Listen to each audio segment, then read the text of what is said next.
Merkel Media. Gather up. We've got a real situation in Miami. The Miami Mall Monsters is what they're being called. They came through portals and left everyone running for their lives. Joel, you're our weaponry expert. What do you suggest bringing? Yeah, I've got the Nephilim Blaster 2000 cocked and ready to go. And I've been waiting to bring this new toy out, and I think that this is the perfect occasion. Absolutely. Make sure you bring the netting rigs too. I want to make sure that these things come in alive if possible. Tony, I've got my sample kits prepared. If we manage to take one alive, I'll be able to collect, whatever monster stuff we get from one. Good thinking, Justin. Make sure you're prepared to collect samples of dead specimens because that's probably where this is going. Juan, you're going to be our lead tracker on this one. Yeah, something tells me these things aren't natural. I'll be able to identify them and find them for us. They're homunculus. Yeah, you're probably right. Isaac, do you have everything you need? Now, I heard there was talk about these symbols where the portals open up, where these creatures came through. I'm going to bring my journals on symbolism. Maybe they'll tell us where these creatures actually came from. Yeah, that could be our key. Keep the journals close. All right, that's it. We're ready to... Hey, what's all this about? Are we having a garage sale or something? No. Jack, you're always out of the loop. Have you not heard about the Miami Mall Monsters? Wait, the Miami Mall what? All right, everyone sit down. Let's go over this one more time, especially for Jack. This was all circulating around the base that a giant had been killed, but no one was supposed to talk about it. I saw 3 long, bony fingers reach up underneath the door, curl up to grab it, and then disappear. When he came over to me, dude, he slithered over to me. And this giant comes out of the cave, and they're all frozen. And he starts running and firing at this giant. Well, the giant moves. He's got a spear in one hand, and he's running really fast and spears Dan and holds him up like this. Somebody yells, shoot him in the face, shoot him in the face. They basically decapitate him. Got closer.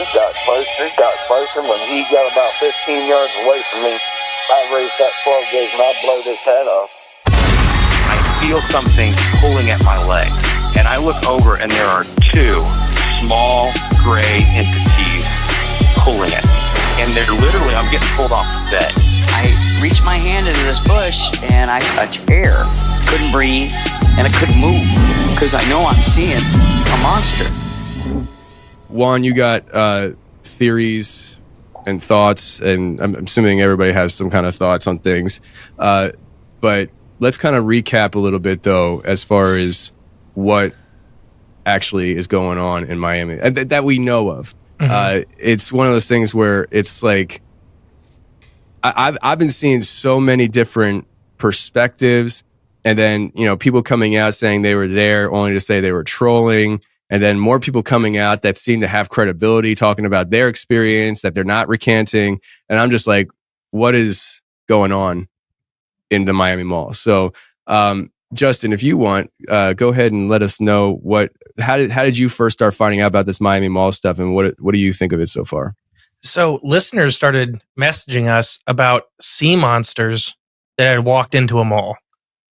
And it's, it's hearsay stuff. And that's because, we're more sea monster people. And I was a fish guy. So they're all super excited that a sea monster had walked up into a mall.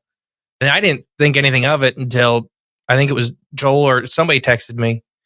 And that's how I started finding it. And first, when you searched on it, nothing came up.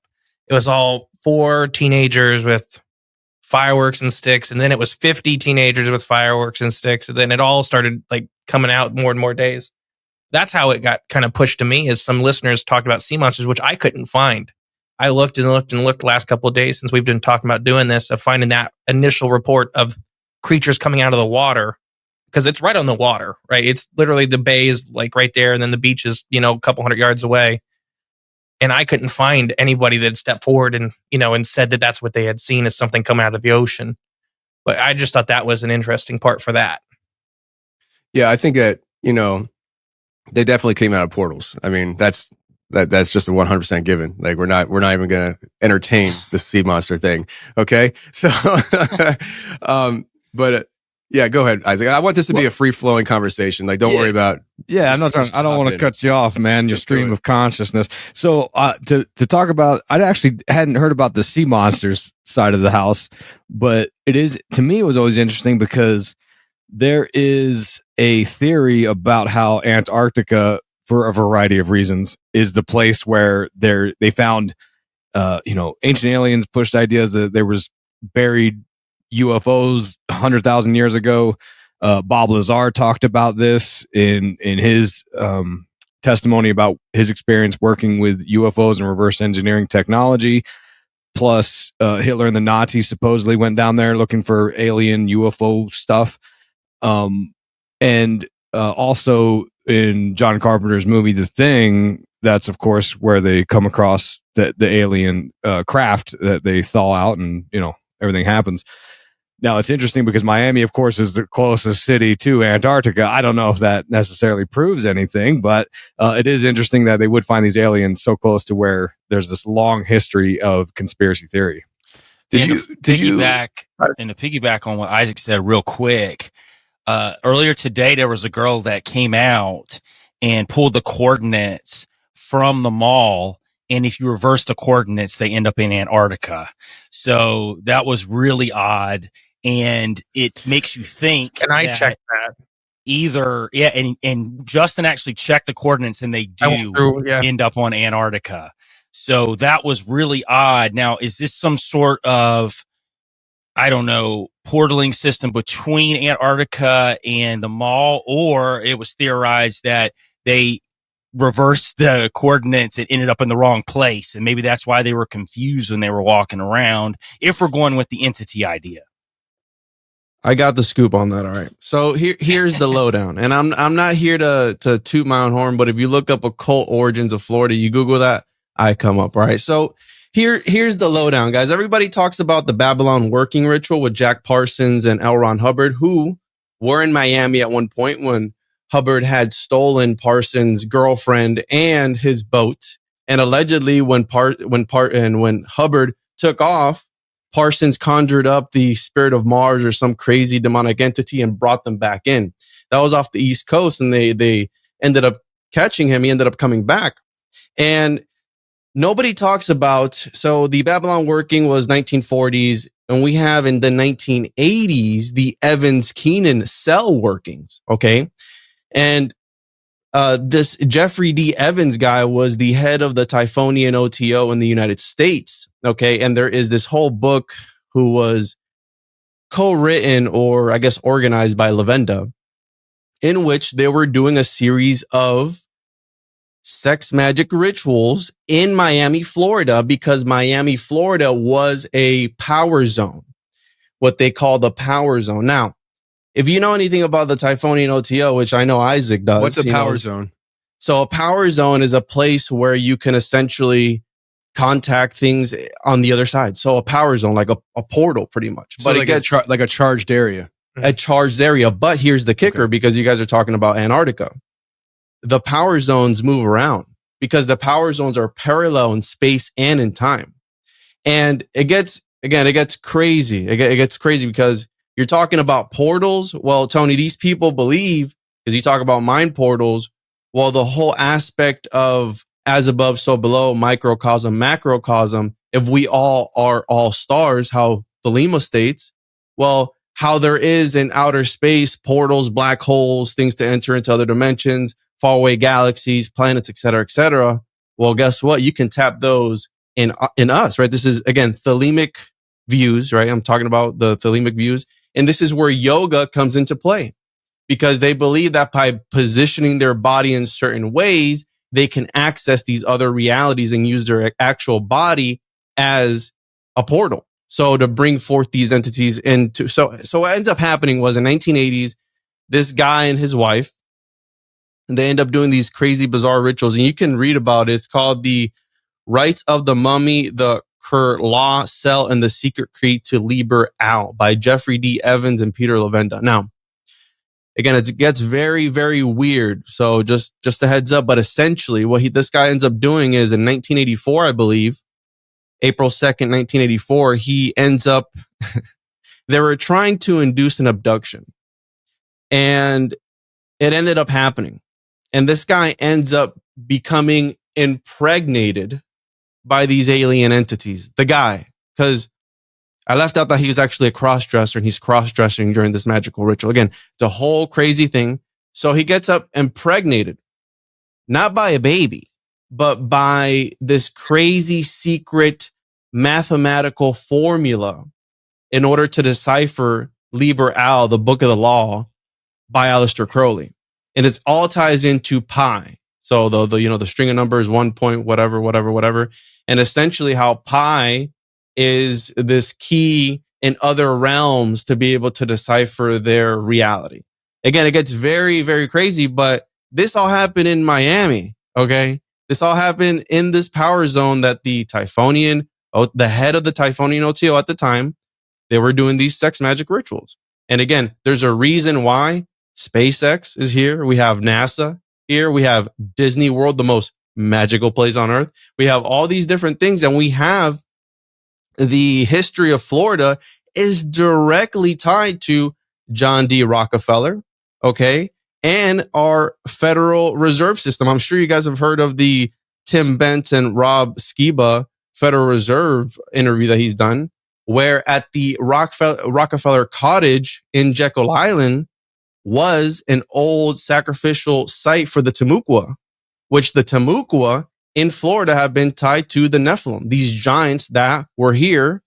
And there's evidence, again, this is all Narco-Longo territory, where Florida was perhaps either the Garden of Eden or remnants of Atlantis. And that all ties into this Typhonian, Thelemic, magical Atlantean magic, right? That with Bimini and the remnants and all that stuff. And we have this at the center of it all, the Bermuda Triangle, which is one of these gateways. Okay. So we have the H.P. Lovecraft elements of it, the Lovecraftian Cthulhu mythos elements, which, by the way, Lovecraft lived near the Bridgewater Triangle, which you just finished covering not too long ago. What do they have there? They have the same sort of thing. Entities coming through, UFOs, and the Typhonian OTO, according to Kenneth Grant's work, it's all about tying in magic as the form of technology to interact with these alien / demonic / whatever entities that you want to insert here. Okay. So I think that's why Florida has been at the center of a lot of things. I mean, there's a reason why the Florida man archetype is a thing, because I believe, in my opinion, the energy here in Florida, if you can't handle it, it'll drive you insane. It'll have you chewing people's faces off. I mean, there's dudes chewing other dudes' faces off here in Florida. You know, that was the whole thing for a while. That really tripped me out when I just graduated high school. I was like, what in the world? Can you imagine some dude just gnawing your face off? That's the Florida man archetype. Anything that you hear about, you go, must have been Florida, because it's crazy here. And it's it's spiritual. And I don't think, in my opinion, because I was on Christmas Eve, and I'll leave it towards the end. On Christmas Eve, I was right down the road at the Patricia and Robert Frost Museum, which I could see from the top where I was. I could look over and see the Bayside Marketplace. There's a nice area in downtown Miami, Brickell. I could see the Bayside Marketplace, okay, which is right on the water. So I was there Christmas Eve. Now, I'll leave it towards the end of what I think might have happened. But I think these things were not physical entities, but more of metaphysical, demonic entities. And my whole thing is, I don't know about you guys, but lately, and I talked about this a little bit a while back on my show, I've been seeing shadows in my peripheral vision. And I was just in Georgia, and I had a crazy one where I thought there was somebody walking up on me. I turned around, there was nobody there. So this has been happening to me more and more. And I actually talked about that on my show, and I had a whole bunch of people hitting me up. Like, hey, I've been having that too happen to me. It's like, what's going on? Is CERN on overdrive? Have they turned up, to 110? Like, what's happening? And I think this could have been part of that whole situation. Yeah, I mean, these definitely don't. I don't think that what people were describing, I don't think it sounds very physical to me at all. I mean, I've even heard, I think it was last night I was on a space on Twitter, and the guy was talking about, his experience. And I think he said that the bodies were almost triangular, if I remember correctly. Joel, you were in there, right? Did he say that? Yeah, he did, but he also said that they were phasing in and out of consciousness. So when he turned around, he saw them in front of him, and he said he wasn't scared of them because they were actively trying to harm anybody, but he said he was fearful of it. I didn't know what it was, and so he just kind of took off and ran like everybody else. There was a whole other report of the one guy that saw the nerd kids that came in with like some sort of box and went and sat in the middle of the mall and turned some sort of box on that created some sort of energy field around it. And he even he's a graffiti artist, also a DJ, and he drew what came out. And it's very Shadow Man-like because the foot came out, the arm came out, and then it wasn't even really a head. It was more of like some sort of projection of some sort of head that came out with it. And he said that there were people that were concealed carry, started shooting at it. But the kids that came in, they just went in there and set it up and just started doing this. So again, we don't know what's true. The guy could be trolling too, but everybody that's had an experience there, from what I'm starting to gather, that these experiences aren't of flesh and blood, really. Like it's more of entity forms, shadow forms, that's coming out of there. I haven't heard yet of a report of something that was just like a Nephilim or a Nephilim that was 8 feet tall, 9 feet tall, that looked humanoid, that was walking around, stomping around. These things seem to be phasing in and out of reality. And I am leaning more towards that as the more I've heard. Now, again, people could just be piggybacking off each other and saying, well, I heard this guy say this, so I'm going to follow along with what he said and put this similar story out. Who knows, right? But in that aspect, I think that that's where my mind's going on it. I do think that there's a high probability of a portal being open, very similar to what Juan was just talking about. With anything Crowley was doing, Kenneth Grant talked about all that, the Amalantra workings, any of that stuff is very similar to probably what was going on there. If it was a portal that opened up. And I want to add too that according to Lavenda, because Justin brought up the sea creatures, sea monsters. Well, part of that is the Lovecraftian aspect of it, right? The Shadow over Innsmouth and all these crazy, where it's like these half fish, half humanoid creatures, right? Feeding on the townsfolk, whatever it is. They do sacrifices at the end of the year towards them, right? The deep ones, all these Lovecraftian aspects. Well, according to Peter Lavenda, Florida is pull it up here. He refers to as not the fountain of youth, but the fountain of death. And according to Lavenda, Florida is actually the best place for the manifestation or summoning of these deep ones, of these great old ones, because, and I'm going to pull it up here. This is directly from that book. The old ones, in other words, had no use for their humanity. Other indications that Florida is a geographical and topographically ideal for the evocation of such entities, such as Cthulhu and Dagon, are the fact that they are geologically, where am I? Golly, geologically, the region is composed of primarily coral, which is the melded bones of dead colonies of the type of primal sea creatures that represent the old ones.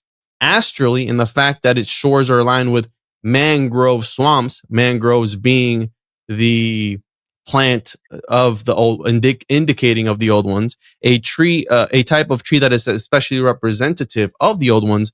There is the Everglades, a vast sea of grass, serving as a filter system to the inland waters of North America, et cetera, et cetera. Then there are the bones of Florida, great quantities of ancient bones, some of them belonging to animals now extinct. And there have been numerous findings of bog people, completely intact skeletons of people because of the low acidity in the water here. They find entire bodies fully preserved with brain matter and everything, thousands of years old. So they have that. He goes on here, the coral caverns and tunnels that underlie the northern 2/3 of the state. The porous limestone has helped to create the phenomenon known as sinkholes. One of my fears is, and I did a whole video on this, we interviewed a cave diver here in Florida, and they go into these little holes, and rest in peace, because he actually died in a cave system like a couple months ago, the guy that we interviewed. And they'll squeeze into these little holes in these aquifers, and they come out and there's these massive cave systems. Well, the problem with that is the places that they were going to were underneath neighborhoods. So think about it. You're laying in bed here in Florida, and it could be 5-10 feet of limestone before you're at the top of 100-foot drop, because under there is a tunnel system and you're at the top of 100-foot drop. So whenever I'm sleeping here at night in Florida, that's what I'm thinking. I go, maybe underneath me is a whole cavern that people get sucked up by these sinkholes, never to be seen again. Okay, these sinkholes open up, and the people are gone. They don't find them. Sometimes they've heard stories of them like screaming for help. There's nothing you can do. Once the ground opens up, you're gone. So we have here and then in South Florida, there was the spread of ancient African cults and their Santeria, Paolo, different versions of Vodun or voodoo. Now, I'm not here to piss anybody off, because I've gotten emails and stuff of people who are witches and practitioners of these things. Again, no disrespect to you, but I'm just reiterating the literature. Okay. So just a disclaimer there. And so we have this whole South Floridian magical community that was prevalent, especially in the earlier, 80s and all that stuff there. So, and during the 1970s, I posted about that story of Hysteria High, which was this private school that allegedly they were doing Ouija board seances, and this little girl got possessed and started screaming in a voice that wasn't hers, that she was the devil, that she was Satan. There was this other thing where this little boy jumped out of a window with superhuman strength, jumping around, demonically possessed. Again, these are all first-hand accounts. And come to find out, the Memorial Hospital on there, one of them, I had to ask my wife which one it was, because she's from Miami. And I was like, where's this hospital at? She's like, well, that's the one over by where we went to over here. And according to the Tribune in the 1970s, they were treating up to 700 demonic possessions a month. That's crazy. Per month. So again, what's happening in Florida? Because we're having this Antarctica connection with, again, the Mountains of Madness, H.P. Lovecraft talking about this sort of stuff. And let's, for a second, right? We're on the confessionals. What if these portals align themselves, how we said, in space and time, but not only that, but geographically in some sort of weird way, they warp themselves together and they open up these parallel portals, if you will, where it's open here in Florida, but it's also open in Antarctica, or it's also open in Egypt, or it's also open in Australia simultaneously. I mean, these are all things we can think about and hypothesize about, right? Go ahead. I was going to say that you mentioned the Mountains of Madness, and that's the H.P. Lovecraft story that the Thing is based upon that we were talking about earlier. And there's a couple interesting elements here. Kurt Russell, who starred in The Thing, he was the pilot who first called in the Phoenix Lights case in the late 90s, which is very odd, right? He said he called it in because he thought something was weird, but didn't think much of it. And then it wasn't until later he saw it on the news, people talking about the Phoenix Lights, that he said, "Oh, that was, I was the pilot that called in the first one," which that weird lapse of memory again ties into so many abduction stories. But to tie into some of these occult elements, I'd like to zoom out for some people. I know Juan, he goes hard in the paint on the occult stuff. So some people might not be familiar with why this is even coming up. You're talking about Peter Lavenda and this Typhonian OTO, and Typhon, of course, is the a creature depicted as from the abyss, right? The serpent, so it would make sense, the watery abyss connection there.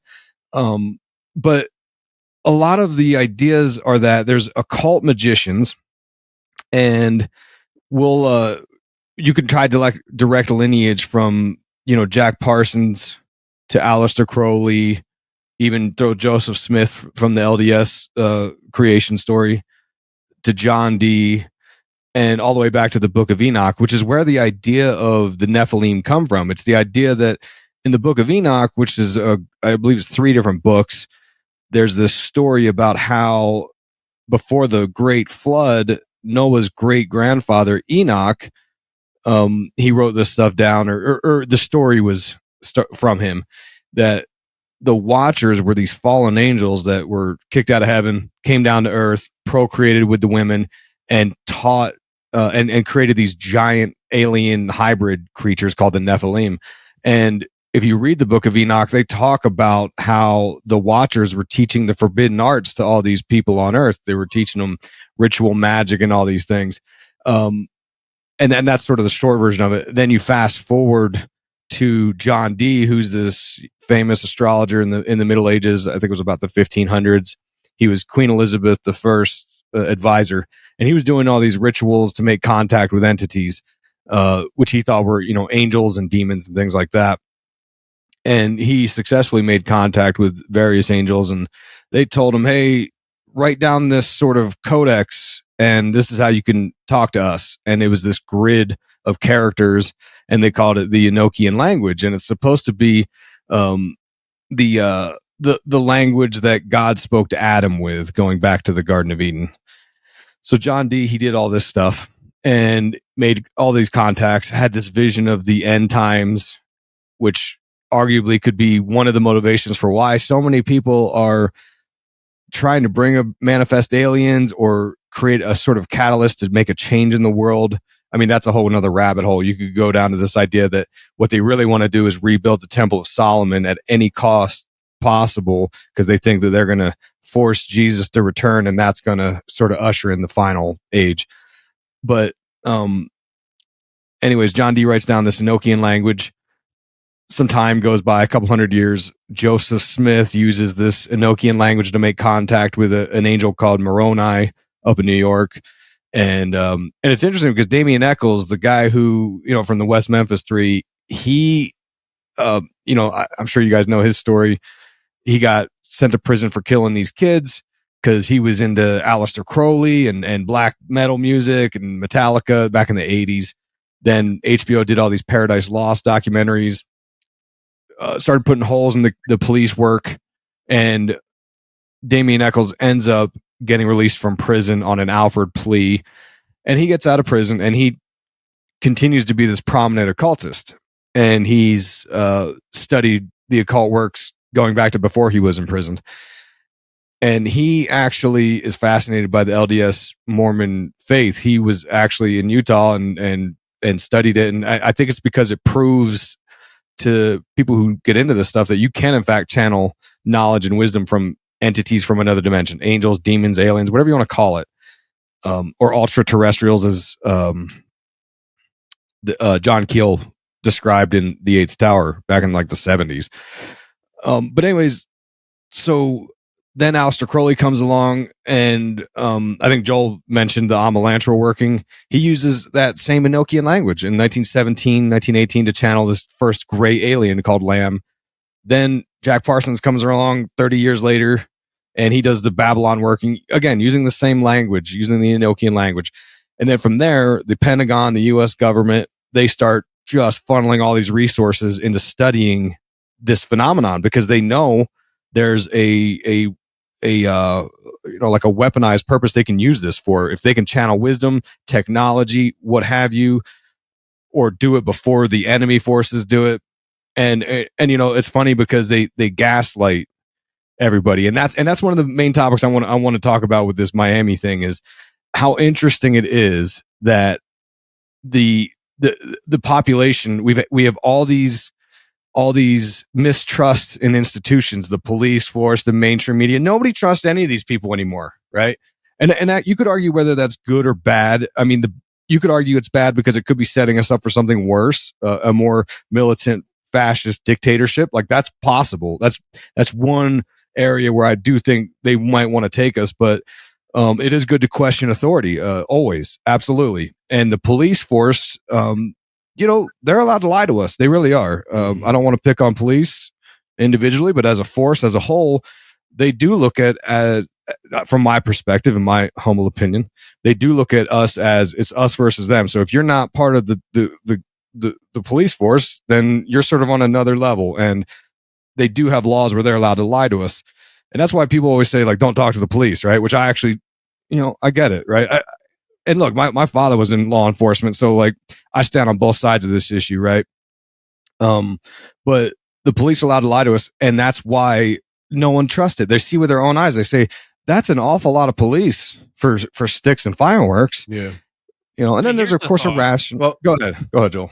Yeah, no, I didn't mean to jump in. Here's a thought. I thought about the whole police incident because I saw a lot of people online saying if this was an alien agenda or if there were entities involved that were considered from outer space, why was it just the police involved and there weren't any government agencies that were involved with this too, outside of maybe a couple of black Apache choppers that they saw in the air? One of my thoughts was, and it's just thinking outside of the box, were they all really police? Were they just masquerading as police that were coming into this place? Because the guy yesterday that Tony and I heard talking said that on their way out, that the police had some sort of device that they were scanning everybody's phones with on their way out of the actual mall area. So were they scanning these? Was this device scanning it to erase anything that was recorded? Because everybody's like, well, if it's real, you got to have the recordings. Well, not if this was an actual operation. And check this. If we're talking about the occult and opening up portals and the Amalantral workings in any of those from the Hermetic Order that are coming in, and it's been infiltrated into the government because they use all of these things they have for a long time. What if this was actually the setup was they knew what was going to happen and they had this police in quotes to show up to, if you've got police showing up and it's not government agencies, people aren't going to question it if you say that it's a bunch of kids fighting. Or if you show videos of kids fighting everywhere, like, well, yeah, the police, came out there. Why weren't the government involved? So were these actual police? We don't know. It's just, I'm just throwing this theory out there. Yeah, it's interesting that you're saying that because it's almost along the lines of what if this was orchestrated? Were they orchestrating it? Going back to the coordinates, what if they brought these entities or whatever they were here and they escorted them? I mean, like, nobody knows what happened to these entities if this is all real, right? So I think they even asked the guy last night on the space if he saw where the entities went. He said no, and it doesn't seem like anybody has ever really seen where these things went. So what if these people, whoever they were, police or whatever, they actually come in to escort but they brought them in and then escorted them to wherever they want for their future purposes. R.I.P.D. Oh my gosh. It was that whole movie. Isn't that the movie, the R.I.P.D., the Netflix? Yeah. So Isaac is bringing up, so you guys are all, what you talked about, Joel, triangular entities, Isaac, the Enochian. That's very important because I've even tied John D. to Florida, right? The Harkness was a silent partner of John D. Rockefeller. They were involved in, right, with Henry Flagler, all the Henrys, the establishing of Florida. So that's a whole nother podcast. But the triangular, the accounts that you get from people who mess around with Enochian magic is, this whole argument of angels. Was it angels or was it angles? Right? So whenever they encounter these entities on the other side, similar to how our boy Evans got impregnated by this mathematical parasite, I guess a numerical parasite, if you will. They and it's interesting because Miami and Chaldean equals 11. 11 is the number of in Thelema of magic, of, Abrahadabra has 11 letters in it. So like this number 11 is the magical number for in Thelema. And so we have the Enochian entities. And whenever somebody talks about that, again, it's very abstract. Like when they encounter these entities on the other side, they're very geometric in nature. Okay. And there's a reasoning why the tablets are laid out the way they are. And essentially what was happening with John Dee was he was being shown essentially another dimension and how to interact with entities on a parallel dimension. That's what scrying is, looking on the other side. And so what I'm thinking is happening, what if they were running, right? Let's say it wasn't physical. And let's say that they were manifesting these geometric type-esque entities into reality using Atlantean technology off the coast of Florida, right? The Bermuda Triangle and all that good stuff. And they were running some sort of psyop, or not a psyop, but a sort of operation to see what the effects would be on people. I mean, who knows? It's not the first time the government would have tested something on its people. It's like, hey, let's see how far we can contain this with social media, with the technology that's around, with all the cameras. Like, let's run this op. Let's use this in Nokian tech. And Evans literally talked about how he had seizures. His seizures got worse, and he was actually driven insane from the download that he got of the abduction and impregnation of these alien technologies. And really quick, the whole Kerr law system was it was all about powering a transmitter/receiver setup, which is operated by terrestrial agents of the old ones. And it was about the manifesting of various things, the solar child or mother goddess. So again, bringing forth, like the Babylon working, wanting to bring forth this femunculus, because she was a woman. So a sort of homunculus-esque type of thing, right? And bringing forth, but it was going to emerge, right? The dragon/crocodile entity, right? This Sebek Ra type of creature against Egyptian was going to emerge from the mud swamp, which is the Florida Everglades. Okay, so we have this connection of manifestation of this entity and the solar child. Well, NASA, SpaceX, Disney World, all these corporations that are aligned along the 28th parallel, well, the 28th degree of Templarism is the sun degree. What is Florida? The sunshine state. What is there a lot of in Florida? There is crocodiles, alligators, reptilians. I mean, that's the whole thing. So I think somebody commented, I think it was David from Nephilim Death Squad. He was like, I hope the Nephilim start here, because he's in Florida. I hope they start here. And I was like, well, it's funny you say that, because there's a good chance they could start here because of XYZ. You know what I'm saying? And that's the thing. I mean, one second. When we talk about these entities, when I say entities, I do that loosely because I don't know how to define it.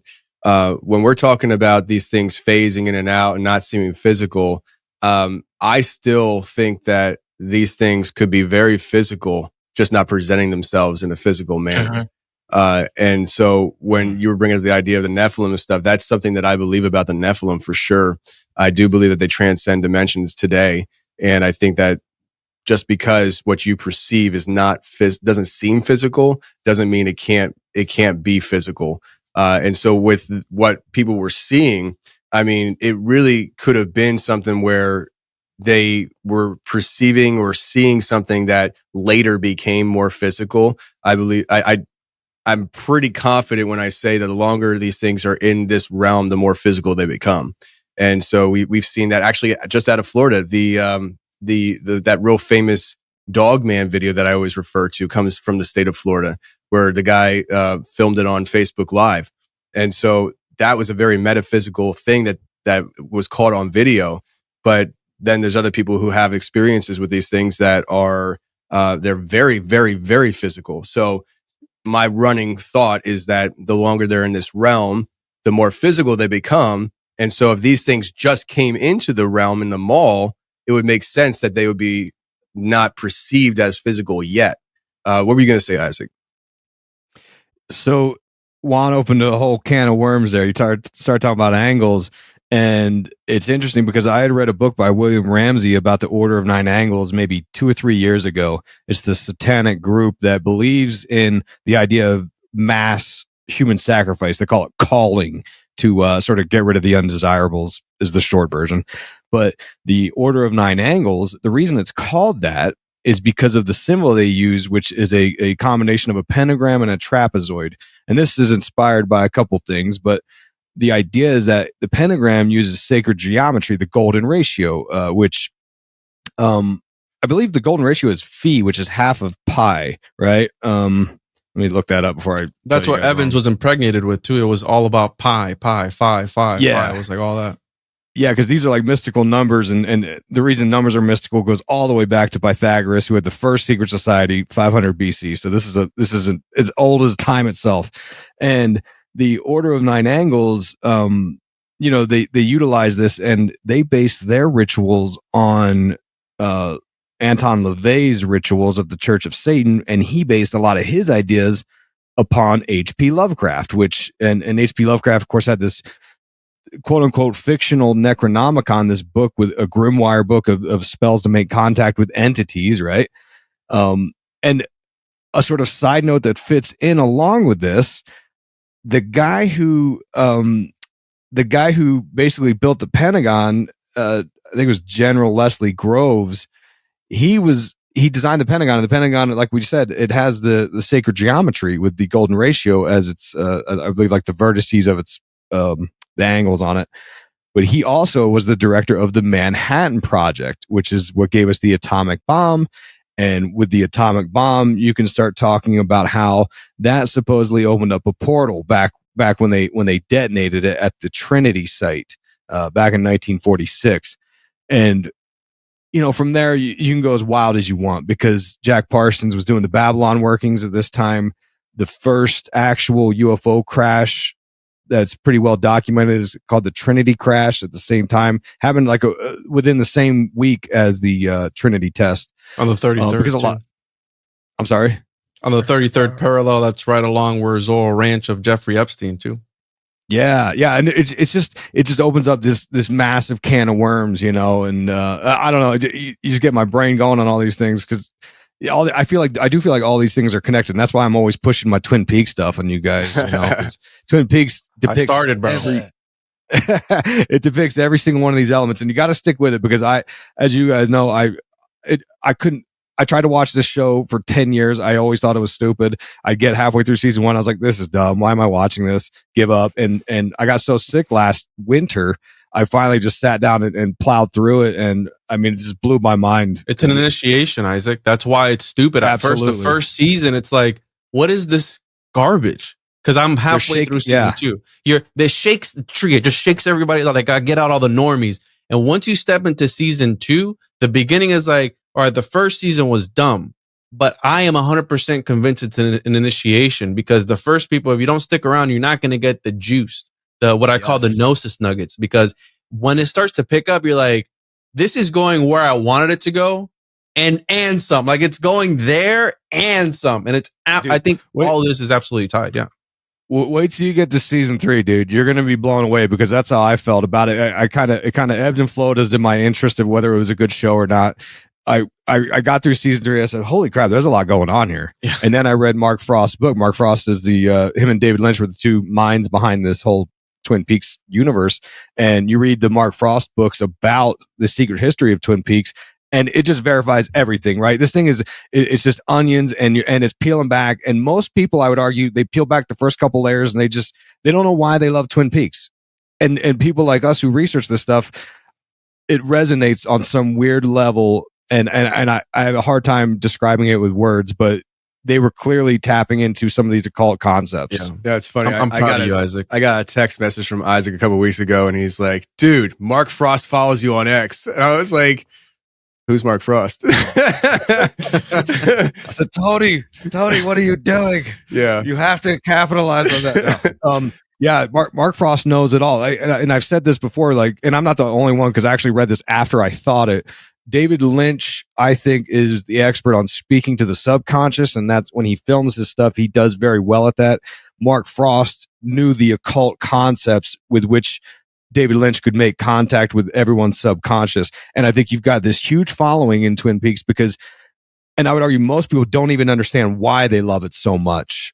And researchers like everyone on this panel here, we kind of get more about like, no, they're tapping into something here that has been tapped into for hundreds of years by secret societies and ancient mystery schools and occultists, and it just goes on. You tapped on it, Isaac, when you brought up the pentagram, and I wasn't going to talk about this, but the idea of Pythagorean palaces, right? Pythagoras using these numbers, methesis, which is a more mystical, magical approach to mathematics, which the Pythagoreans essentially worship numbers because they believed it was a sort of system to hack the matrix. Now, what's interesting about the Pythagorean palaces is if using the sacred geometry, right? So the pentagon, the pentagram is also very important in the occult, as we know, as a sort of technology to transcend dimensions, as I've been come to understand it. Also, you have the triangle, which is at the core of this, because we have the Bermuda Triangle right off the coast of the east coast of Florida.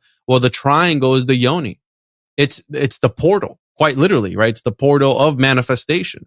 So that's why it's used in the occult. And if you think of Florida, again, not to get too vulgar, but it's a phallus. It's the phallus of the United States. Not to be stupid about it, but it's literally a phallus. And we know that in the occult, that's an important thing. That's why you have all the obelisk in ancient Egypt. Why you have all the tree symbolism. All that stuff is related to. It goes back to the phallus. And what about Florida? And the obelisk always has the reflecting pool around it. So that's interesting. You say that Florida is the phallus because it is surrounded by water, just like a reflecting pool. And it's that polarity of opposing forces. You've got the male and female, which again, you go into all the occult practices and beliefs. That's what they talk about. Going back to Shakti and Shiva being locked in harmony. Huge topics here. The triangle, Pythagoras was teaching about how this was the mystical number of perfected harmony. And then you fast forward to Peter Levenda, who Juan was talking about, who he knows the whole deal. Peter Levenda knows it all. He knows what's going on. He knows. He talked about it in Tom DeLonge's book. Him and Tom DeLonge wrote this book. I argue it was all Peter Levenda because I read Levenda's stuff. But in the first book, in their new sort of alien disclosure stuff, I think it's called like Man, God, and War or something like that. He talks about how he lays out all this Gnostic framework, and then he talks about how there's a connection between the triangle and the circle, because in ritual magic, the practitioner stands in the circle, the magician stands in the circle and conjures entities in the triangle. Mm-hmm. And he said that what if it's the other way around, that people see crafts and they see triangles or they see circles usually. Sometimes they're cigars, whatever. Or cubes, right? Too. Or cubes. Yeah. And he's saying like, what if it's like kind of like we're making contact magically on another level, another dimension, and we're kind of speaking to each other through magic, which again ties us back to the Enochian language. Yes, that's absolutely what they're trying to do. Absolutely. Wow. Tony, you were talking. You were talking earlier, Tony, about these spirits of the Nephilim coming through these portals, right? And then maybe being able to take hold of a more solid form, right? I believe that's where your mind was going with that. Yeah. Well, I mean, let me just clarify real quick with what you're saying. Not just spirits, like actual real, like flesh and blood type entities that are able to not be flesh and blood consistently. Right. Okay. Well, I've got a theory for you too, and this would adhere back to some of the stuff I've talked about on your show before. And for people that haven't heard before, my fortes, I mix the occult in a little bit, but I do go deep with the biblical stuff.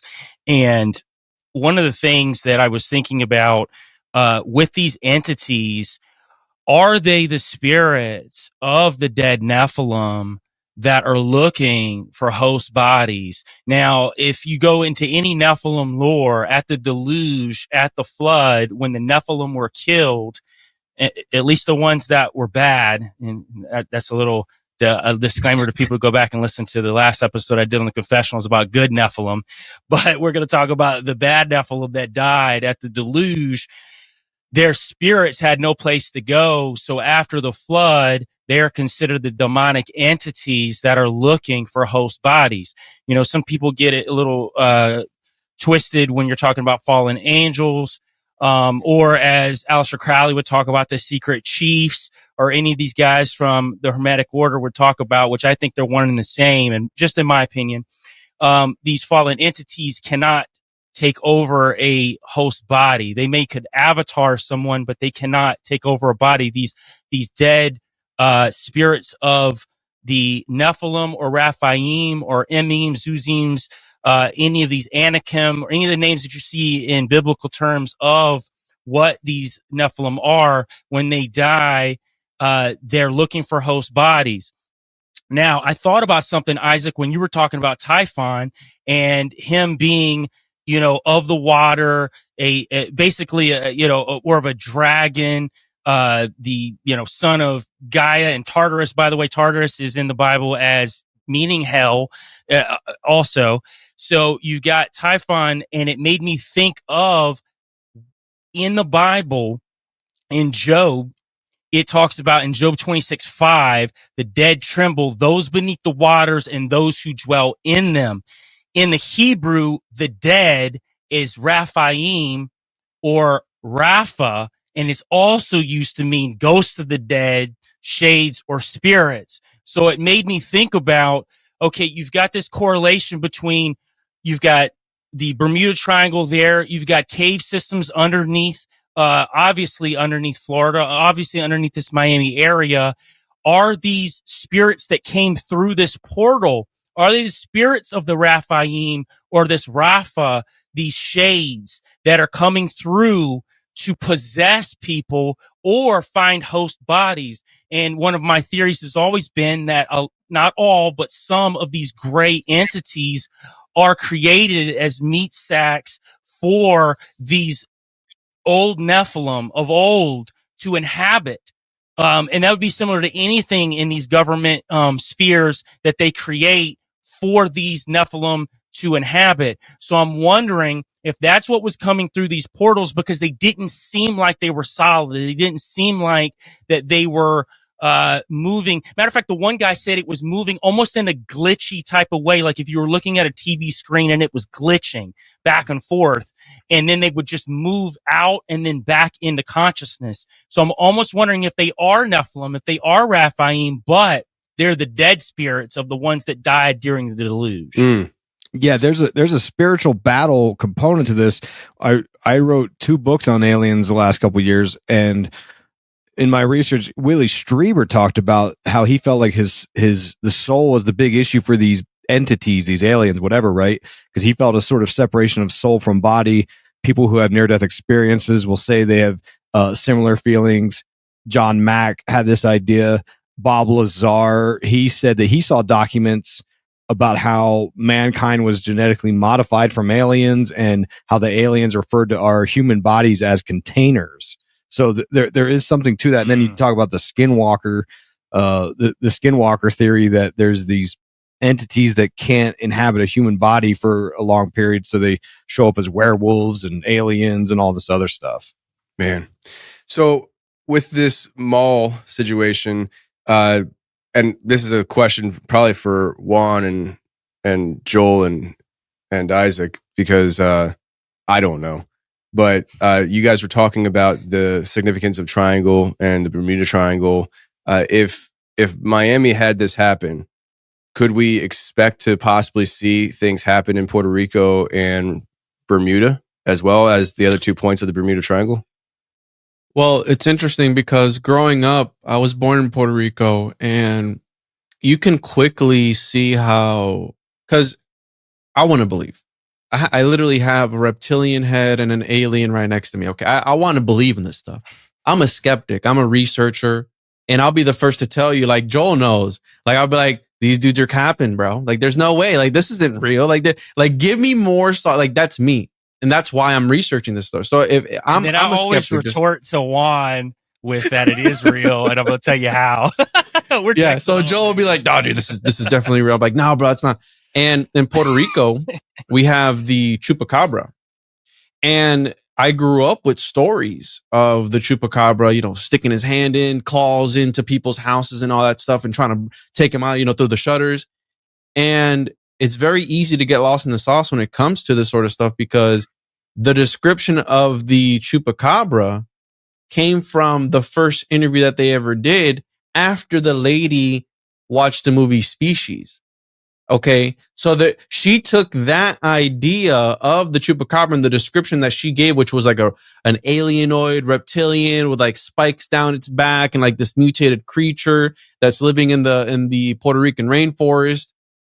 And then that's what everybody took, and it became a sort of collective egregore thought form and really spread out. So I'm when I'm listening to these stories about this happening here in Miami and all these different ideas that we're getting, it's like, is that the psyop? Is that what they're trying to do to try and bring forth this thing and use us as the manifestation and tapping into some sort of ancient occult power in the land, whatever? I don't know. But as far as Puerto Rico, I can't speak on Bermuda, but in Puerto Rico, there is a lot of UFO sightings and there is a lot of weird things that happen.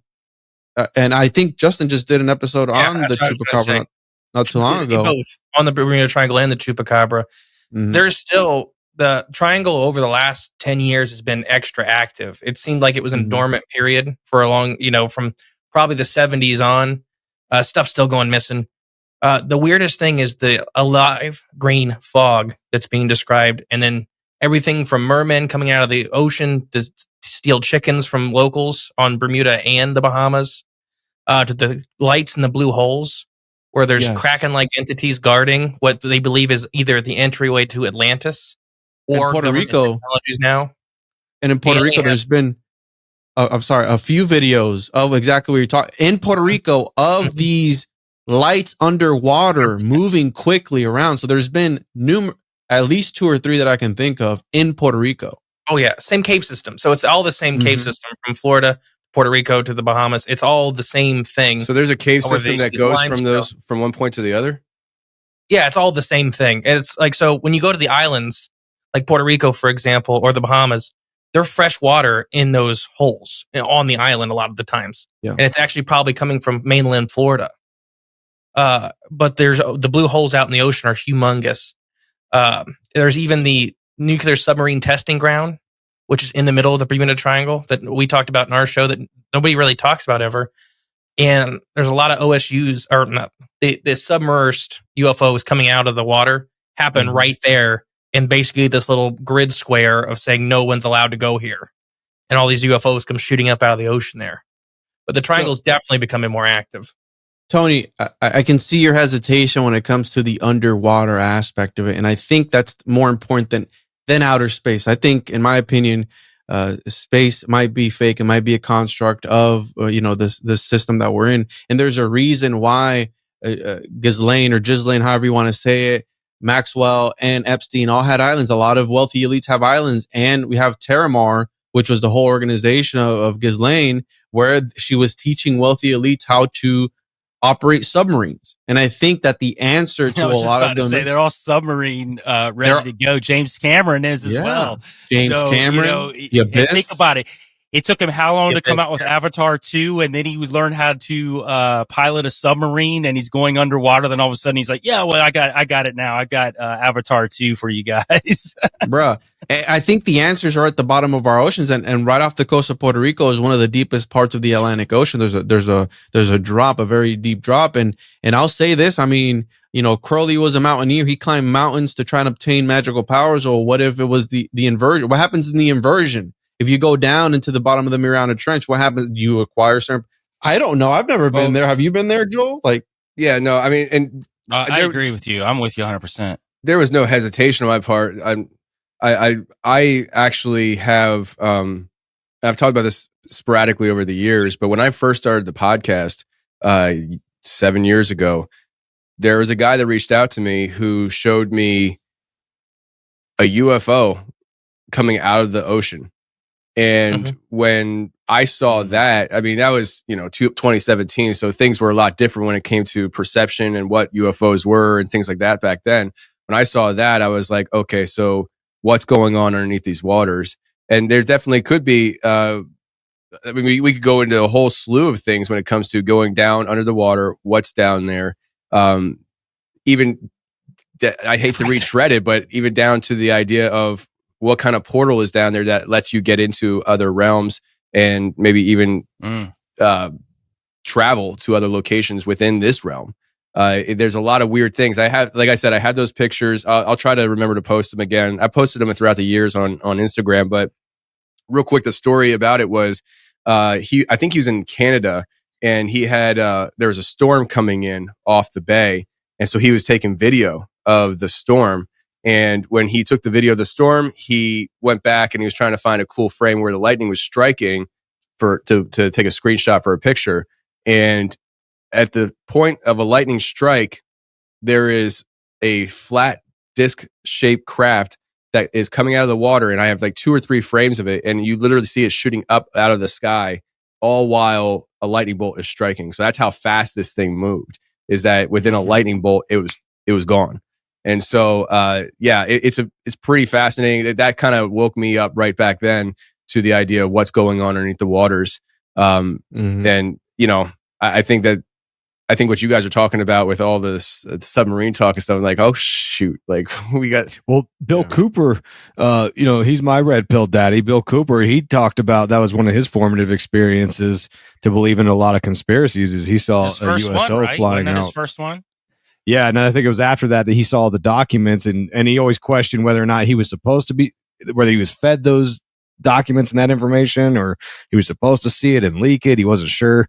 So he saw one, and then L. Ron Hubbard, who was part of the Babylon working rituals with Jack Parsons, he had the Sea Org, and he had the 3 ships out there: the Diana, the Athena, and the Apollo, which ties into the ideas of goddesses. And Athena is depicted as an owl. That ties us into Twin Peaks and all this stuff. Well, we have the I like watching terrible movies. Meg 2, which that's the idea of going at the bottom of Mariana Trench. I just watched that the other day with my pushing through kid, man. And going into another section of what? That is real. Yeah. So there is a layer of sediment, kind of. It's actually like hyper condensed, like salt water. So it's actually like almost like a thick slurry of salt that sits on it, because the thermal vents on the bottom of the ocean are heating it up, but it gets colder, then it hits warm. So it literally looks like dirt. If you watch, there's videos of eels that'll venture in. There'll be dead stuff floating in that layer. And you'll see eels that'll brave it and try to grab something out of there. If they spend just a couple seconds too long, they die of toxicity. So it's extremely poisonous to all forms of life. Whoa. There you go. So yeah, that would be a hard barrier between.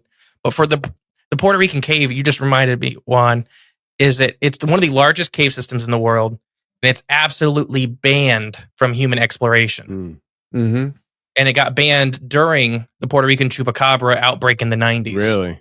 And they were, And they're artificial caves too, because they have a ton of artificial tunnels that they've made, the government, that are abandoned. And there's videos, and I've tried to get a contact that I only speak Spanish.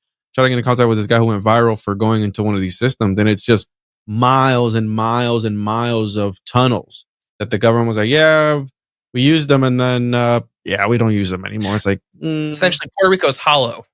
It really is, because it's like the tip of this ancient limestone chunk of rock. And same with Florida, and same with the island chain. They're pretty much eroding away, and that's just what's left is this corpse of an old mountain range, essentially. Wow, that's wild. Absolutely. So let me ask you guys a question about this this claim that they were kids. So I've been trying to kind of take all the information in about this thing and, try to logically look at stuff. One, I would say, I don't think, so like we kind of hit on this a little bit earlier. If something happened, they wouldn't tell us anyways, right? So we can kind of put that on the table. What the police and all these officials saying that, nothing happened. Well, if something did happen, they would say nothing happened anyways. But when it comes to, like, say, the fireworks angle, could that be an explanation as to why they would shut down airports and flights? Just thought that, if their thought is that, say, there's 50 kids, but they don't know approaching the scene, that there's all they know is there's a lot of people shooting off fireworks at different people and things like that. Terroristic ideas start circulating around the responders, and all of a sudden, like, ground all aircraft until we figure out what's going on here, because we don't want anything getting shot at planes. Just trying to be devil's advocate. with that thought. Yeah, I thought of that too, Tony. You could punch enough holes in this thing that to me, I'm kind of, I don't know, you take it or leave it. It's not definitive enough for me to just stand behind and be like, no, I'm going to die on this hill that those were aliens. But you're right. Look at how they handled the Phoenix Lights. You had the largest witnessed UFO event in history, and they made a whole spectacle of it. The governor, Fife Symington, came out and made a joke about it and offended all these people. And then years later, he comes out and he's like, yeah, man, they told me to do that. And it's like, dude, like, I don't know why anyone would just trust. What's that? He was in the alien suit. He comes out in the alien suit. Was that guy? Yeah, he had a guy in an alien suit come out. But yeah, so it's like, and that's what I was saying, is that a lot of people, and a good example of this is, look at the Epstein files came out, right? Mm-hmm. And the mainstream media is kind of talking about it. All these people are talking about it.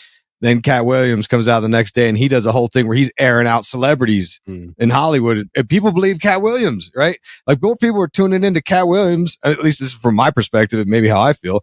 I'm more tuned into what I want to hear what Cat Williams has to say versus what Fox and CNN want to tell me is in the Epstein files, or, and not to mention, like, I don't believe, like, okay, they gave us some filtered, I'm sure they're not going to give us all this damning information on the Epstein files anyway. So it's like, nobody trusts those things that much. So I don't know. We're just in a weird place right now where people got this sort of weird red pill the last few years, and there's a battle to sort of guide all these people, and everyone's fighting to get them down their path, and I kind of try to observe and see what's going on, but it's really hard to know what's happening. But it is interesting that there are a lot of rational reasons. Like you say, they're fireworks. It's like, well, that could have easily been mass shooting. I mean, they could have thought that was mass shootings. It's not like that doesn't happen here. Everybody in Florida has a gun. Yeah, like, that's very possible that it was just the police reacting. But I still think, like, that's still a lot of damn police. Yeah. I don't know, man. No, I agree. I mean, like, there's so many things that kind of put it like as that's a little excessive. Right. And yeah, because look at Uvalde. How many the videos I've seen, it didn't look like there was that many cops there, and that was right, obviously a horrific thing. I don't know. Yeah, the first story they pushed publicly was 4 teenagers in the mall with sticks and some fireworks causing it. They cut power. They shut down the airports. They cut power to 6 blocks. All these people are running video, and all those videos disappeared really fast. And then immediately, like a day and a half later, the police walk it back, and they say, no, it was actually 50 teenagers in the mall. We did not cut the power. And the police just came out. I just either seen this morning or yesterday night of recording this, that they said, no, we did not shut down any air traffic. No airspace was shut down. So they went from saying they did do all this to they didn't do all of this within a 2-day period. And isn't there like actual proof that they did? There's some kind of you can look that stuff up. Yeah, they definitely did. But they went back there. So they're trying to backpedal that enough. A lot of the videos of these teens fighting, where some of them were really old videos, like, there's groups of teenagers fighting. You can find videos of groups of teenagers fighting and push it. One of the teens that kind of got blamed for it said that he was like just in his car and a beer bottle got thrown. So he stepped out and he got arrested on the, saying that he was one of the ones lighting off fireworks. That was one of the kids they said they had arrested, because they said they arrested like 6 or 7 of the quote unquote perpetrators of this. So they already backtracked. I think it was yesterday morning. So that would be, what is it today? So that'd be Saturday.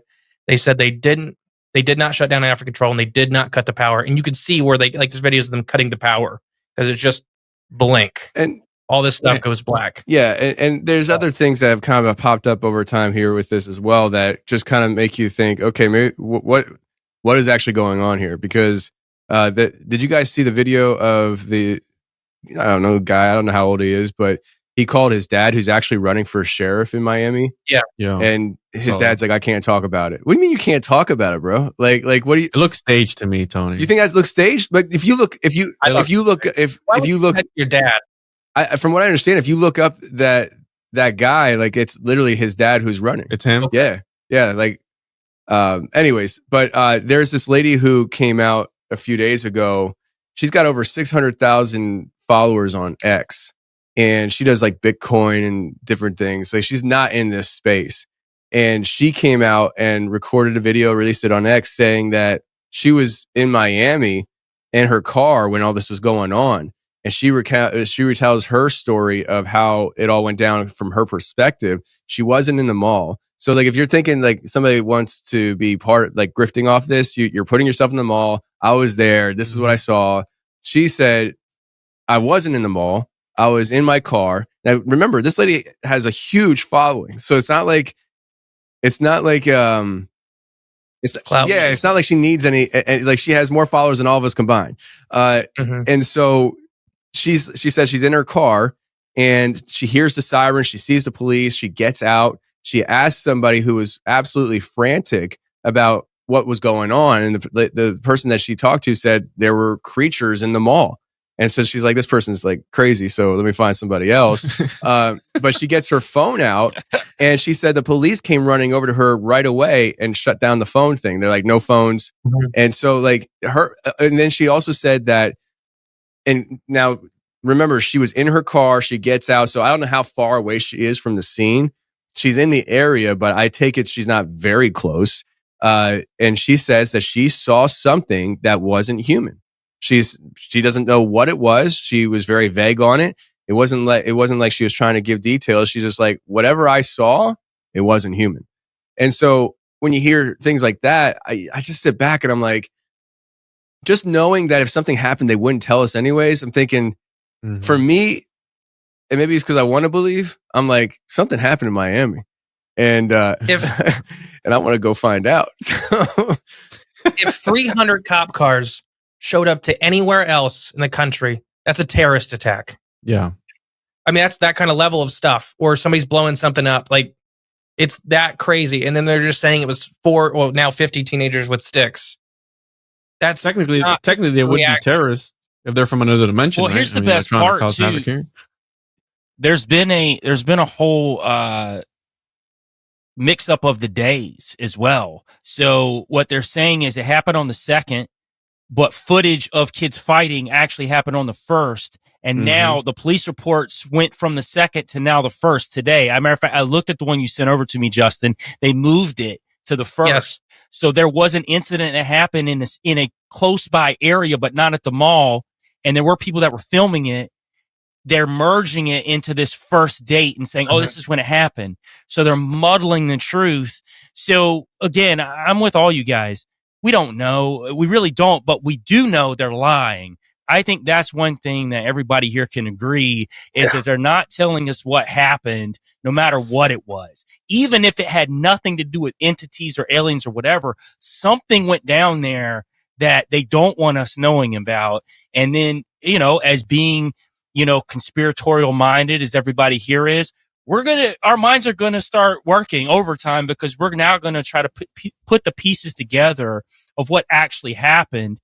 And if they're not going to tell us the truth, then honestly, people's minds are going to, go wild. We're going to go to the furthest place possible, then, maybe reel back in. And I love that. Yeah. And by the way, I love that. And they're okay with that because the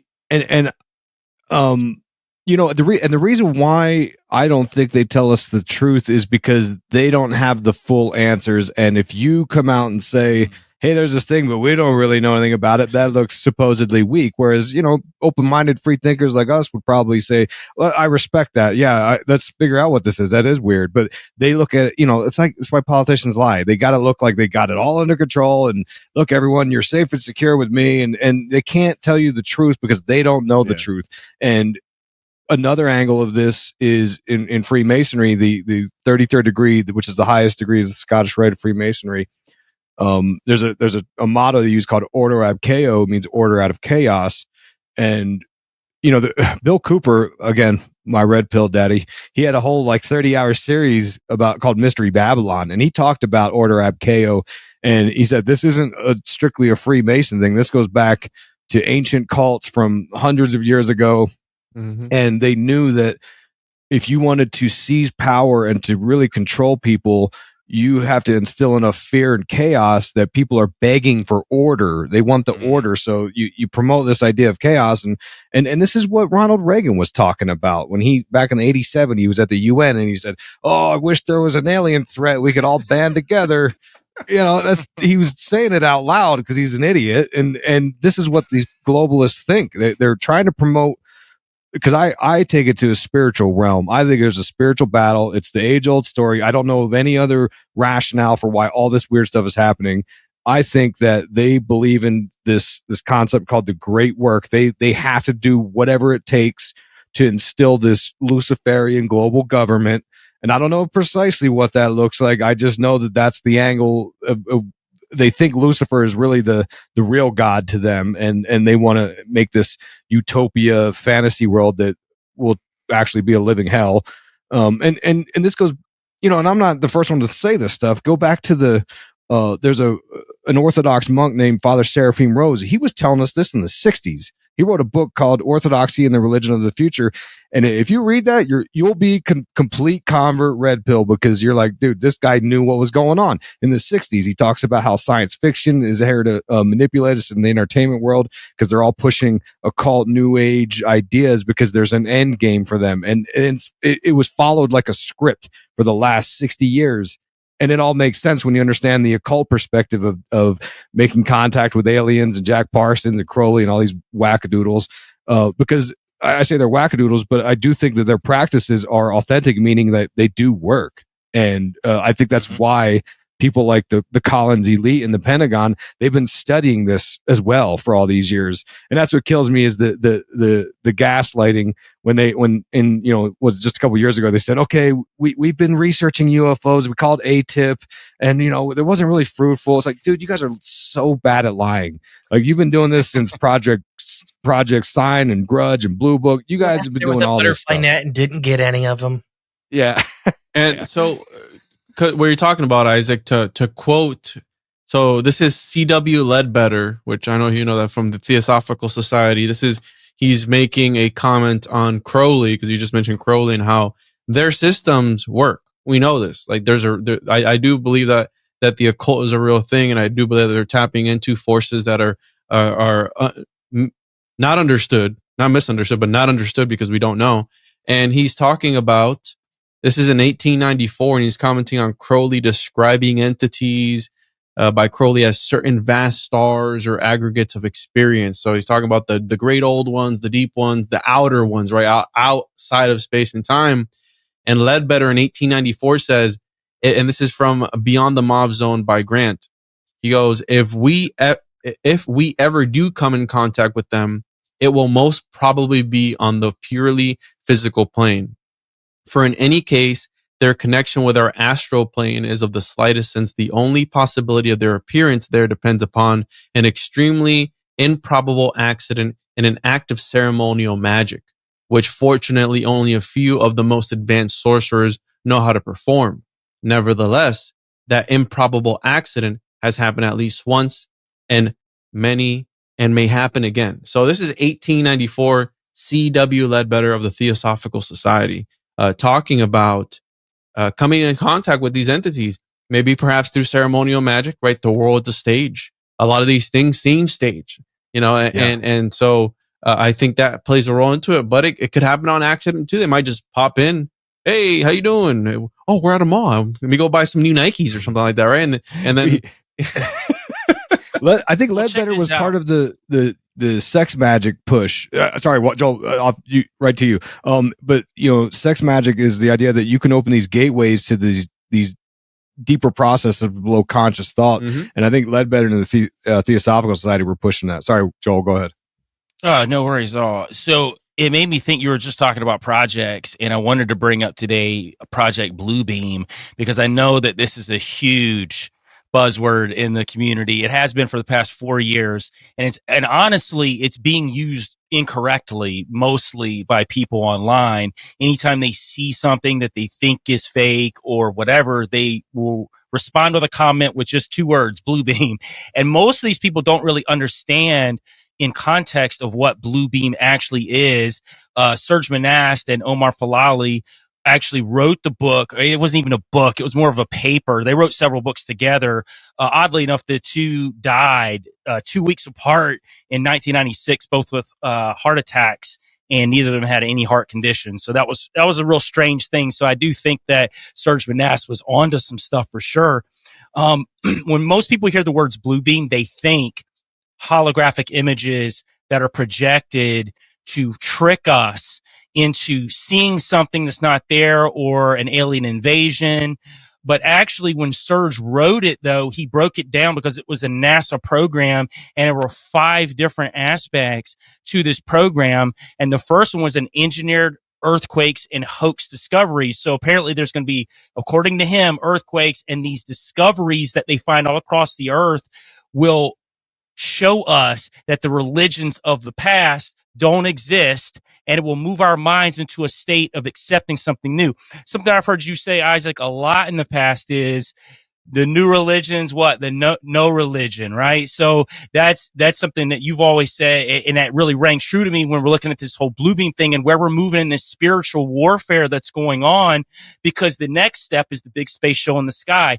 He doesn't talk about UFOs, though, really, except it being them trying out new things and maybe showcasing UFOs as them working on the equipment. But really, the entire operation is built on a second coming of Christ or some sort of God, whatever God that is in the vicinity that you're in culturally will be represented in that area. And everyone will coincide all at once and realize that this entity or these aliens or whatever are here to lead us into the future. I don't think that alien sightings, or even if the thing in Miami is real, that I don't think they're going to be fake like that. I think that when these entities are revealed, and Juan was just talking about it, them being in the physical realm, if they're in the physical realm, I think that if blue beam is used as it's supposed to be used in the Serge Manasse document, that blue beam is actually to move us away from God and move us into a place to be controlled more by whatever entities that they bring in as gods to us. So I do think that these entities will be revealed. I think we're going to see them. And I sadly think the people that think everything's fake are going to be wholly deceived when this actually happens, because they won't know what to do, because they won't know how to accept what's in front of them. I call them the geopolitical conspiracy theorist only. They only believe in this geopolitical realm of control, and they don't see how that the occult is highly connected to politics, highly connected to the entertainment industry. These people believe it. Listen, you don't have to believe it, but they act on what they believe. And if they do that, they will control you. And if you're not aware, at least somewhat, of what's going on, you're going to be deceived in the end. Just in my opinion. Amen, brother. I dig that. There's a idea of predictive programming that people in the conspiracy world have been talking about forever, and it's the idea of of instilling these ideas and themes below the subconscious level. And I don't know if I mentioned this already, but there's a neuroscientist named Jeffrey Zaks who talked about building cognitive models, meaning I watch a TV show, there's aliens on the show, my brain has to do some work. It builds a cognitive model of, oh, there's these alien things. But then your other part of your brain has to come through and say, yeah, but that was just fiction on a TV show, right? So they do this predictive programming over the years. And one idea, I think, Juan, you were touching on this maybe, or maybe it was Joel, sorry. But someone was saying about how, in a way, events like this start making people conceptualize and sort of maybe even believe in aliens. And in a way, maybe the occult practices are that it can manifest the reality of aliens. And what's interesting is that Stanley Kubrick in 2001: A Space Odyssey, there was a fictional storyline. I think this is just in the novel, not the movie, written by Arthur C. Clarke, of course, who was big into all this stuff. But there was a fictional storyline of a thing called Project Barsoom that the Department of Defense was studying, fictional, quote unquote, but that they were convincing humans that they were contacted by aliens through the use of drugs, hallucinations, hypnosis, visual effects. And when you read the occult stuff like the Lords of the Left-Hand Path, they talk about all the different, ancient rituals of how you can make contact with the gods, with the divine, as they say. And there's a couple phrases I use, Joel. There's a line in a rap song that says, the new religion is no religion. And I say that. And then also Helena Blavatsky from Theosophy, she said the religion of the future is the religion of the past, which again, hundreds of years of occult practices, and it's all about manifesting and making contact, because that's what, Helena Blavatsky and Aleister Crowley, all these occultists had one goal they all had shared together, and that was to destroy Christianity. Jack, and you can say what you want. Look, I'm a Christian, but I'm the most lukewarm guy. I have a hard time with a lot of the beliefs. I'm not professing to be like, no, we all have to be Christian. Like, I'm just saying they all have one shared interest, and that's it. All right, Tony. Preach, that's my job. I'm not the guy to do it. No, I get comments and stuff. Wish you wouldn't talk about God so much. Well, I don't know what to tell you. So, it's funny when I started, because I've been sort of blogging and podcasting since 2011, and when I started out, I avoided the religion topic because I always said, like, look, man, I struggle enough. I'm not going to be here the guy to sit here and thump the Bible and say you should do this or believe this. And I still stand by that. I really don't care what people believe. I have a hard enough time myself trying to, be a good Christian. But the truth of the matter is, maybe I don't even know how many years into it I was, 6, 7, 8 years into it, when I finally just came around and said, you can't avoid it. It boils down to spirituality. When you try to rack your brain about why this is happening, what is happening, all the occultists, they flat out will tell you the truth. And it's just where it goes, and it has to go It's there. funny because like you said, you can't avoid it. And it from the occultic angle, the conspiracy angle, the paranormal angle, it all points in the same direction. And homunculus. Exactly. Homunculus. It's always the homunculus. But all paths lead to homunculus. I mean, it's literally, if you, at some point, you just got to cross that path. And if you don't, then you're just putting on those blinders just to, I don't know, to make yourself feel good that you don't have to adjust any way of lifestyle on your end. I don't know. At the time of this recording, I'm trying to think, okay, so this is so on my Thursday show, there's a little nugget along these lines inside that episode for the members. I get a little moody, but that's for the members. I just think that there's a lot of people that kind of avoid the spiritual aspect of this stuff when it comes to everything we're talking about. And I think it's mostly for their own comfortability. Because everybody's fine with talking about, magic and black magic and this, that, and the other. But as soon as you bring in the other side of it, it's like, oh, well, you speaking, Christians. So speaking of magic, though, somebody, I think it might have been Juan, was talking about the South Florida magical community. Was that? I'm assuming that was you, Juan. You said something? Yeah, and by that I was referring to the Santeria Paulo Afro, what they call Afro something or other, but essentially voodoo, right? So the dark magic, and I don't mean that in a disrespectful way. So along those lines, the reports of teenagers coming in the mall with a device, and then these things came out. Could that have been something that was connected to some kind of Floridian magic community? So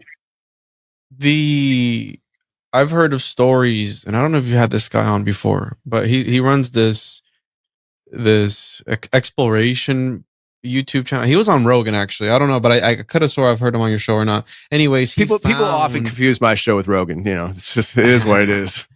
Yeah. He found there's an old abandoned space.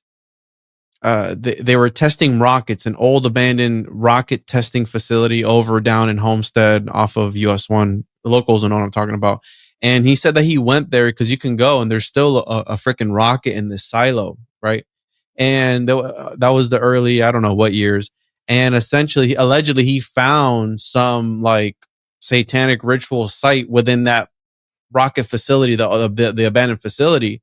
And the idea of maybe South Florida being more open to, there's Little Havana, which that's the whole thing down there. And it ties into the Hysteria High story of the 1970s, where allegedly the owner of that school was a santero, right? He would dress in all white and he would have the necklaces and everything. And to fetch it and say that maybe there wasn't somebody with a device that went in there and like a genie in a bottle or a djinn in a box, opened it up and wanted to mess around with people, I wouldn't rule that out. I wouldn't rule that at all. That's essentially, yeah, I mean, I think that's a real thing. And again, no disrespect to anybody in anyone's religion, but that could be something that could possibly be of that angle. And I do think that was a lot of cops for a fight. And the way I heard it was that the day before, how Joe was saying there was a fight, and now people are mixing up the two. Now, to talk about what Isaac was talking about, Kevin Spacey and the whole Tucker Carlson thing, where some people say that wasn't Kevin Spacey, some people say it was. Well, he said one thing in that whole spiel that he was going on about that really stood out to me the most, because I've talked about this a whole bunch of times. And it's when he talks about, he goes, when the fiction and the reality intermingle together, that's when it really, something along the lines of, that's when it really, sets me off. I'm paraphrasing. And that's essentially what they're doing now. Mm-hmm. They're taking the fiction and the reality. Whenever you watch a movie that says based on true events, it slaps differently. Like you go, yeah, oh, this could have happened. Like, and then you're left to wonder what part is the real part. Mm-hmm. It could all be real to you if it's real to you, and that's the dangerous part of it. Cause this is where you step into chaos magic and everything. Right. And what's they're saying in chaos magic, I say, is like, everything is permitted. Nothing is something or other. You know what I'm talking about? The whole, chaos magician saying. I don't know the phrase. Sorry. I'll find it, but it's essentially like everything is permitted, and the everything is permitted is like, well, you can adopt any said god for one purpose, use it for that ceremony, chuck them out. And that's why on our money, which is tied to the founding of Florida, which is tied to John D. Rockefeller, and all these guys. Well, on our money, it says, in God we trust.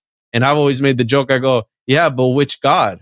Because we don't know. We assume it's the God that we all know and love, right? Jesus Christ and everything. It's like, yeah, but to these people who were in secret societies, part of the Hellfire clubs and all these things, we don't know what miscellaneous gods that they were worshiping. And it's on our money. But hey, here's all these sigils on our money. We have the all-seeing eye and this pyramid at the back of it. But hey, in God we trust, everybody, right? And the monetary system is one of the biggest, right? So you talked about the Order of the Nine Angles. The money system is one of the biggest sacrificial systems that there is. We're sacrificing not only literally people for money, but figuratively, we're sacrificing our next generations, our kids' generation and their generation. They're going to live with all this debt that's left behind and God knows what. So that's one of the biggest sacrificial systems that there is, the money system. People die over the military industrial complex, and it's all run by these people. Say, oh, these guys weren't occultists. It doesn't matter if they were or not. Maybe they're being controlled, and who knows? I'm just rambling now, but who knows if Juan, you know what? I don't want to go back too far, but you were talking about the Joe Rogan thing with the Python cowboy who was out investigating the Aerojet facility at Everglades. I actually did a show about it. And when you watch the video, there's a doll he comes across that's got snakes wrapped around its neck. Yes. And the type of snake it is, it's a red scarlet snake. Mm-hmm. And of course, no one in Joe Rogan or Python Cowboy kind of thought anything of that, but that is, of course, significant to the occult because Aleister Crowley and Jack Parsons, they had these obsessions about the Scarlet Woman, this elemental that they were going to evoke to create a moon child, to create the Antichrist. So I just find it very curious that was the name of the snake that he did stumble upon. And think how many bodies there are in the Everglades. Juan, you brought up the money aspect of it, and I was just talking about Blue Beam. That's the final phase, the fifth phase, phasing out cash and independence. I mean, that's part of what they want to do at the top. And you see, we're moving towards more digital by the day. Yeah. And, that's eventually going to move us into some sort of one world currency. It's just going to make it easier. Right. And I do think that that's a part of all of this. But, these entities and everything else is just the mixing of fiction and in reality, and to the point that we don't know what's going on, and then we're running around like chickens with our heads cut off. And I think if we realize at the end of the day that this is a spiritual battle and we can ground ourselves in our faith, I think at that point you realize there's nothing to fear, and you understand that a lot of this is fear mongering, and then you can wholly base yourself in that, and then you can start seeing through the mist a little bit more. At least for me, it's been that way. Mm. We were talking, I forget how my thought process went there. It's usually how it works. But there is a guy, I I know people hate when I do this, but I really can't reveal which guest it was on my show. But there was a guest on my show that after we were done recording, he talked to me about his experiences working within, I forget what department he was in, but governmental department, and it's some kind of space stuff. And he talked about how before every rocket launch, there would be black masses that they would do. And that's like something that you hear about. But then when I have somebody who actually comes from that world, and he's like, no, that's exactly what they do. It kind of puts a whole spin on that whole. I'm sure you guys heard of it, the NASA T- thing. You guys hear about that? So I don't know if there's, I guess let's call it a conspiracy theory, but it's this idea that NASA and the whole Satan angle, and the reason why they say T- is because that's the letter of the alphabet missing out of NASA, and so it's T- and NASA. If you add those things together, it spells Satan. So I just you guys never heard that before? I mean, that's kind of fun. That's a fun little conspiracy. Yeah, Jeez, look at that! I'm educating you guys now. Look at that. Let's go. Parsons actually would recite the hymn to Pan before every rocket launch. Parsons. And the interesting part of Pan is related to panic. And what do we have in a lot of these different scenarios? Panic. Right. And the idea of that really, and I think they take that and they relate it to Baphomet in some sort of way, right? We know Baphomet's real big in the occult community. And the fact that this situation happened in one of the most wealthy parts of Miami, Brickell, which is like it's like a whole exclusive island, whole bunch of high rises and all this stuff downtown. That's the money aspect right there. Money's flowing there, so there's a lot of money going through those parts. And how you're saying, maybe it was some, I hate when people do this in the occult community and then the conspiracy community is like, oh, it was all a ritual. It's like, yeah, well, what kind of ritual was it? It's like, oh, it's just a ritual. All right. But could have been, I don't know. It could have been a ritual. I mean, you have the Miami Circle. I don't know if it's how far it is from there, but it's an old ancient site, right? With astrological alignments and all that stuff. So that could play a role into the Tequesta people of the ancient area. And who knows if they're powering that? And what if they're pissed off that they were, wiped out and taken out? And now all over their ancient sacred sites are higher. You literally have the Miami Circle, and right next to it is a freaking apartment complex, like a whole building. It's like, those people, I don't think would be happy about that, And I do believe that spirits linger. And I think maybe, who knows, if it was some indigenous spirit that was terrorizing those people. We don't know what they built that place on. And there's a reason why it's there. Brickell Island, Miami is there for a reason. It's not there just because. So, yeah. Well, guys, I think that this was a good conversation. And if you're ready, I'm ready to get to Miami and go find ourselves some Nephilim. So do it. I pick everybody up on the way in the bus. I think I'll pass everybody. Perfect. You're covering gas too, right? Yeah, we'll take care of it. Don't worry. Sounds good. Joel, don't forget the Nephilim blaster at home, please. Okay, last time was a debacle. So yeah, I got it. Anyways, guys, I appreciate you hopping on with me and talking about all this stuff. I just when I saw the Miami stuff happen, I actually saw it a few days before it started popping off. And what was crazy about it was I literally saw on X, somebody posted something. I remember seeing the video of all the police cars, and I took a screenshot of that tweet or X, whatever you call it these days, because I was like, I got to remember to go back and check this out, whatever this is, because it's like creatures in the mall, whatever. And then that screenshot's just gone. And so then it started popping off a few days later, and I was like, "Yo, I gotta talk about this. Like, this is too juicy." I think the audience would be pissed if I didn't do a Tuesday show about the Miami mall monsters. So that's what we did. Before we get out of here, just let everybody else know. Everybody let the audience know where they can find you. We'll start off with Juan, then Joel, then Justin. Can I go last because I have a confession for the confession? Okay, so we'll start with Joel, then Justin, then Isaac, then Juan. Yeah, you can find me at Linktree/Joel Thomas Media, and you can find me on any platform at Joel Thomas Media. I've got a lot of cool stuff that I'm working with Tony, with Merkel Media. New podcast is on the way as well. So that will be dropping in the next few weeks. But you can catch me there to see whatever's happening.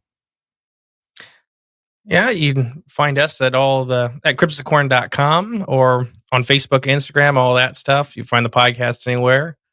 We're ripping off Tony again, and we finally got our member space up and running. So we just did that. But yeah, there you go.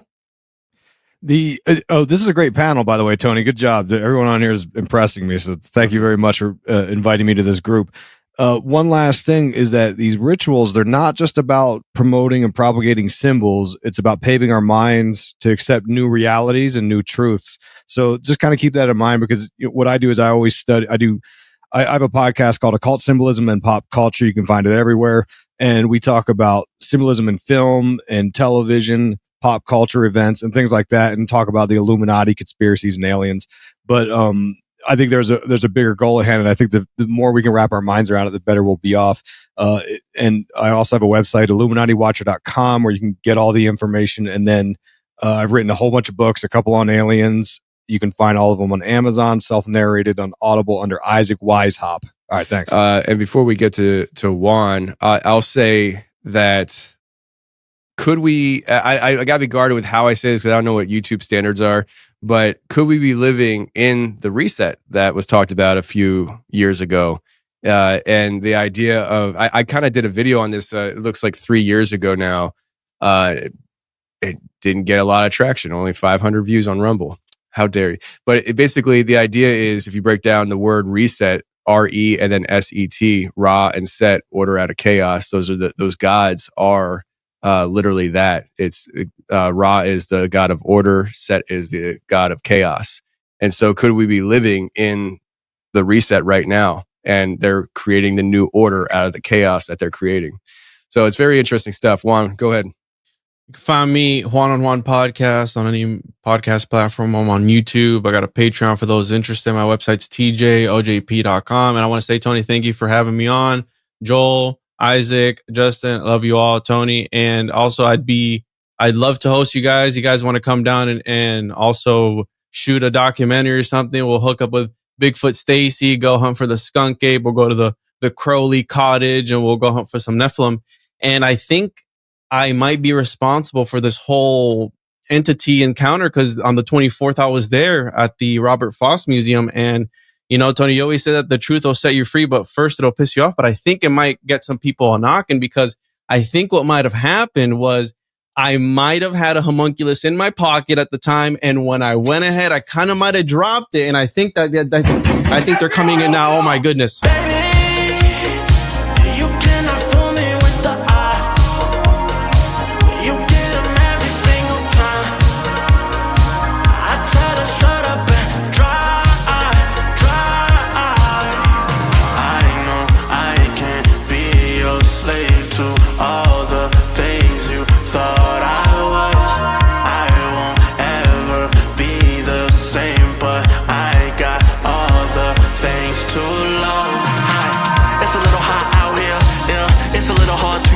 Away from enemies, from revenge be near.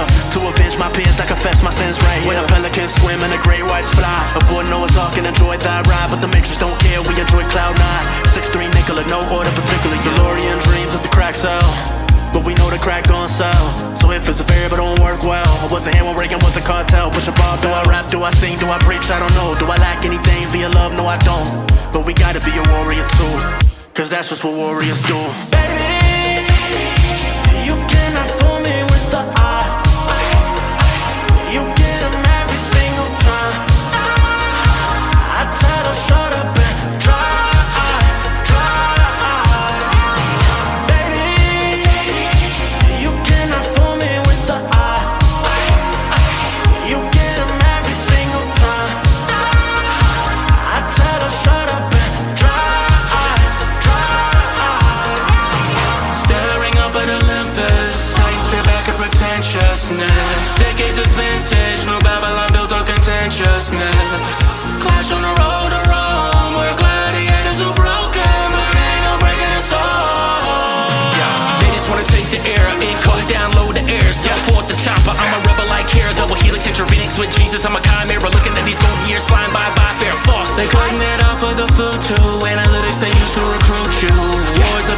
SS on your son's zoo. They don't want the individual, just a carbon copy. True spitting that manicotti, yeah, I'm talking saucy. All they wanna build is a prison world full of pet Tamagotchis. Living kamikaze, got me out of body like I'm Goku SS3.